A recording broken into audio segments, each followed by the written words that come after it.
This is the second video on Google Forms. So in this video, we have our basic setup, and now we're going to start adding some sections. I always find that it's really helpful to add sections and then put your questions in, but it's going to depend on what you're doing. So if you're going to have multiple sections that are similar, it actually might make sense to make a copy of a section. But you can go in the shared folder, you can view the survey. So there's the final statistical report survey measures.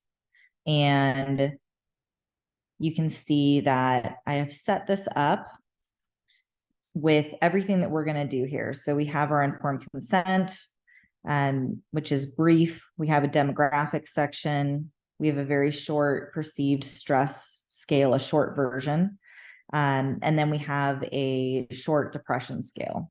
So I've already set this up ahead of time, and so that I know how to go about putting this into our survey. So our first step is that I'm going to make this the informed consent. Informed consent, you want to set up a certain way. So I'm going to say informed consent here so that it's clearly labeled. And then I'm going to copy in the informed consent that I've already set up for this class. And what we need to do is we're going to make this question set up so that if they don't consent to be in the study, it actually kicks them out, sends them to the end of the survey. And so there's a few little extra steps. Now you can see here that, make this a little bigger. There we go. You can see here that I have already, again, set up this informed consent, but at the bottom, I say by checking the I agree box below, you're consenting to participate in this study. What I need to do is have this set to multiple choice. So it has to be set to multiple choice. There's all of these different question options that you can click on, but I want it set to multiple choice so that I can put I agree to participate. And I want my other option to be I disagree. And notice how it's smart and it started to fill that in for me. Thank you, Google. Almost makes up for spying on us. So I agree to participate. I disagree to participate. And that's weird wording. I do not agree. Let's do that. Okay. Maybe it wasn't so helpful. Now, here's the key. You need to click required.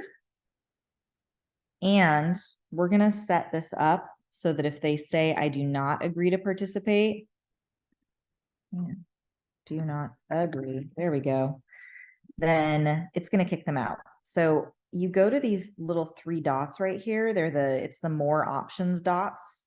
And I want to set it up so that it's go to section based on answer. And that's not going to work if you don't use multiple choice. So if they agree to participate, I want them to continue to the next section. If they do not agree to participate, I want to send them to the submit form, or I could send them to a final section if I was going to have some section that I would want them to read even if they didn't participate. So that now, if they say I agree to participate, it's going to continue. But if not, it will again kick them out. So this is like branching, survey branching in Qualtrics, but it's a much more simple design.